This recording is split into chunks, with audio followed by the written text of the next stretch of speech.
Don't let YouTube decide what information you get. That's your choice. YouTube is deleting our videos and cuts you off from a source of honest reporting. Make sure you don't lose access to NTD's news content, and take a quick moment to subscribe to our newsletter so no matter what happens here, you'll keep your access to a trustworthy news source.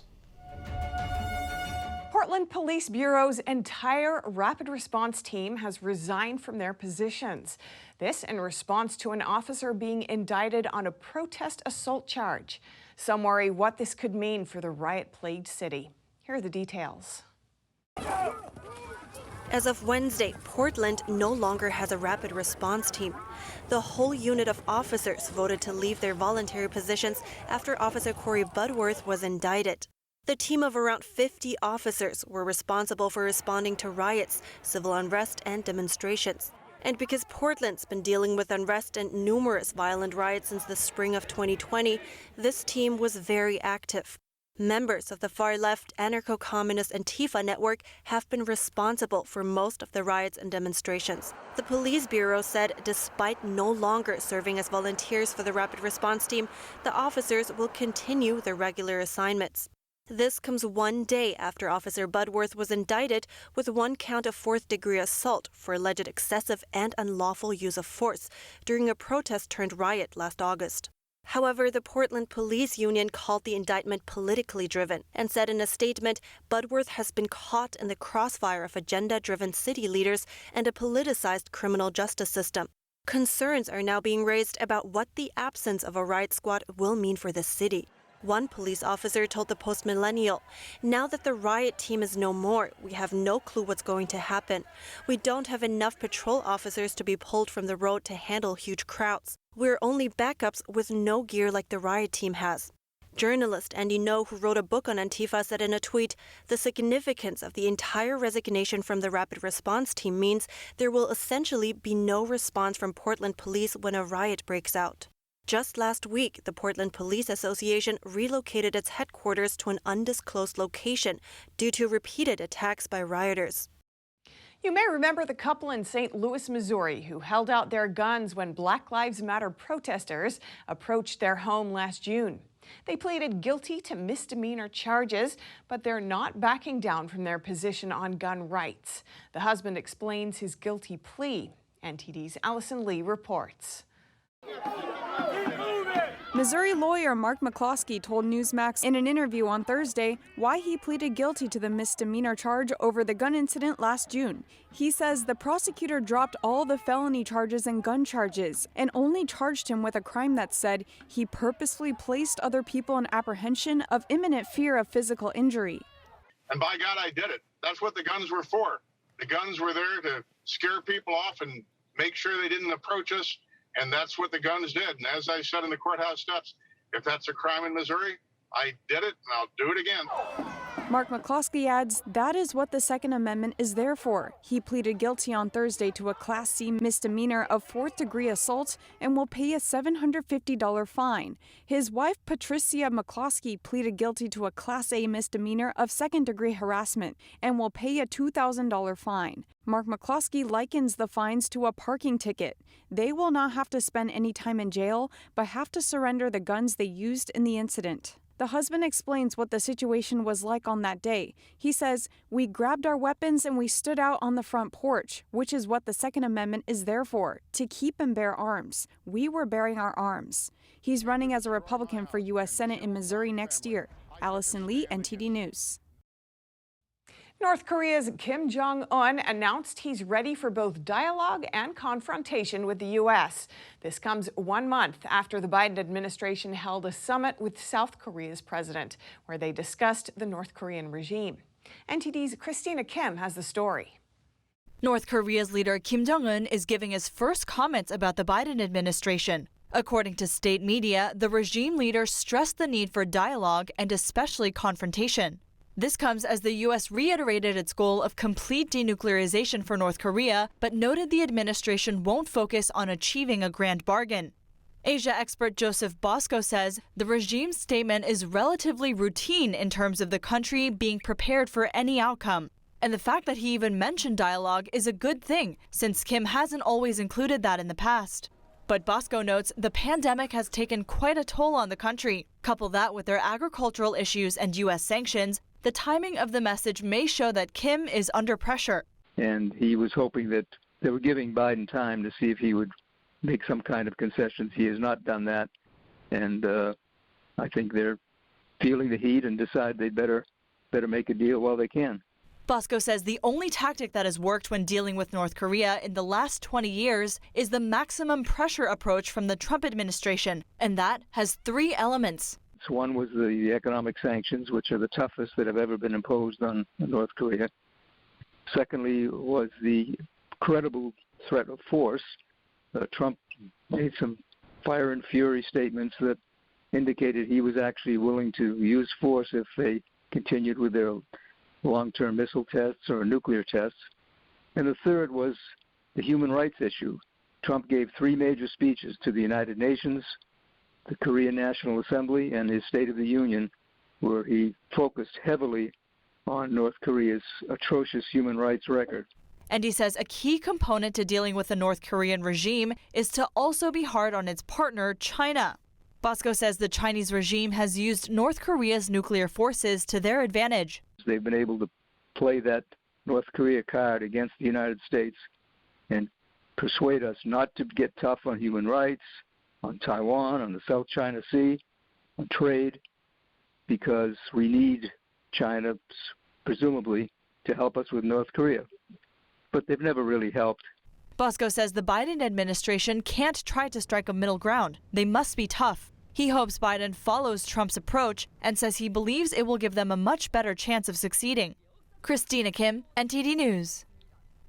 Another parent has gone viral over a powerful speech rebuking critical race theory. This time, a father in Illinois. He shares his experiences and says his race never stopped him from achieving success. Here are the details.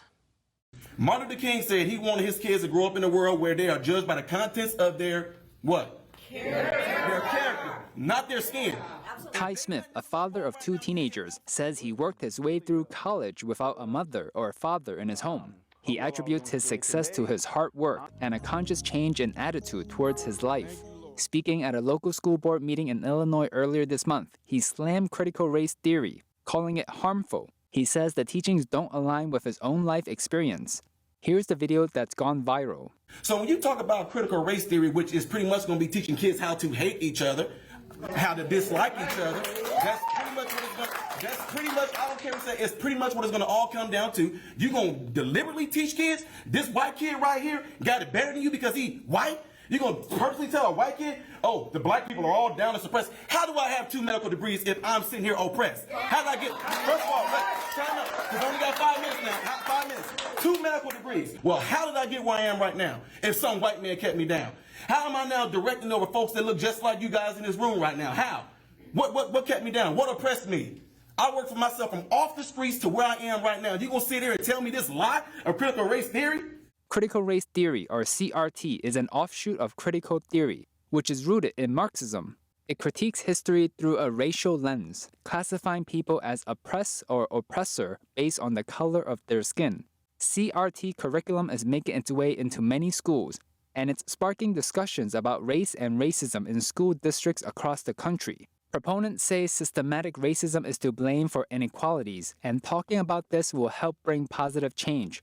Critics, like Smith, say many things come down to one's attitude towards life and the effort one puts in. Smith is a minister, and on his ministry YouTube channel, he's made many videos about having a positive mindset and overcoming hardship. He draws upon Bible teachings and his own life experiences. Texas temperatures can be intense, but that doesn't seem to stop human traffickers. Homeland Security has intercepted 2 U-Haul trucks packed with illegal immigrants drenched in sweat. This picture was taken in Texas. 33 immigrants were found locked inside a U-Haul truck at a McDonald's parking lot. CBP says they were close to dying in the near 100-degree heat. 12 patients were taken to hospitals, but there were no casualties. Here's another similar case. This picture was taken in Laredo over the weekend.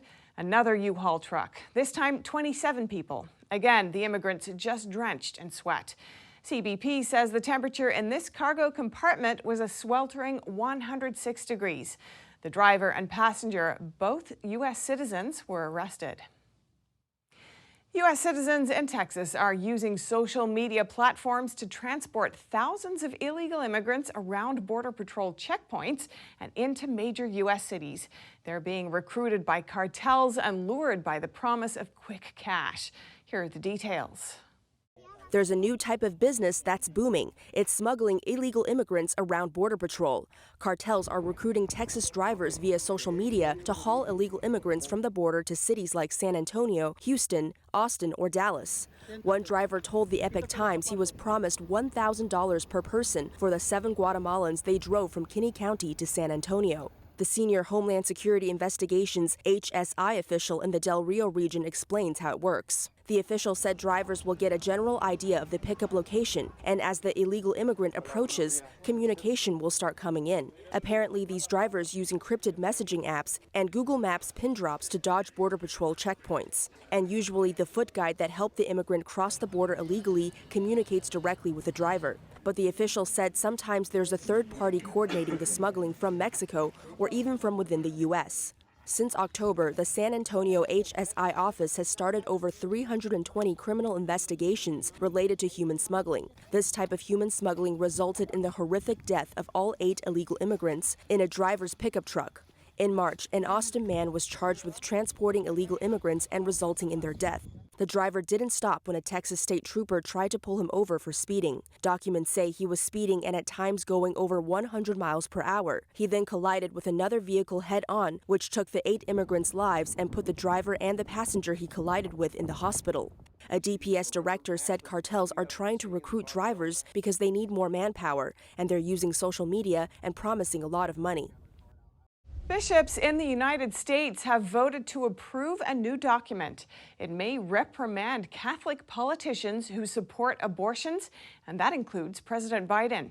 NTD's Kevin Hogan has more from the bishops who voted for and against the measure. Proposed national norms. Catholic bishops in the U.S. have decided overwhelmingly to advance a measure that could prevent pro-abortion politicians from receiving communion, which is the act of receiving the Eucharist or the body of Christ in the form of bread or wine during Mass. Officials announced the result of the vote on Friday. 168 bishops were in favor, with 55 against. And House Speaker Nancy Pelosi and President Biden, who support abortion, are in the spotlight. Biden's proposed budget would remove the Hyde Amendment, which stops federal funds from going towards most abortions. The Archbishop of Kansas City, Joseph Naumann, says a cause for concern is how Biden refers to an abortion as a right as opposed to a choice. And it's out of this context that this president now says it's a right, and therefore everybody is going to have to pay taxes for this as we see the attack on the Hyde Amendment. Everybody is to be implicated in it. Naumann's statement suggests under Biden's plan, all taxpayers would be involved in these abortions, which the teachings of the Catholic Church say are gravely contrary to moral law. But Robert McElroy, the Bishop of San Diego, raises concerns about excluding people from the Eucharist. First of all, the Eucharist itself, which is the source and summit of the life of the Church, will inevitably become a tool in the vicious partisan turmoil that roils our nation. It will be impossible to prevent the weaponization of the Eucharist in partisan battles, even if every one of us in this conference wants to do so. The vote paves the way to create a teaching document on communion. It's expected to include a section that would strongly reprimand Catholic politicians who disobey the Church's teaching on abortion and support it.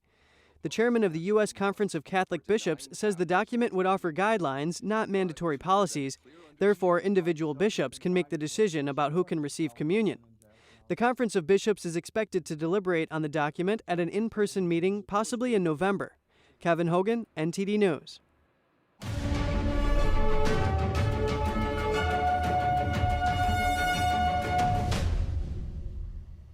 Navigating a world of economic madness, you need to have the right guide. What did today's decisions mean for your tomorrow?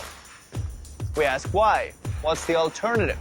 Uncover the deeper reasons and the hidden influences, and highlight the real opportunities for profit. At NTD Business, we connect the dots for you. Good evening. Thanks for joining us.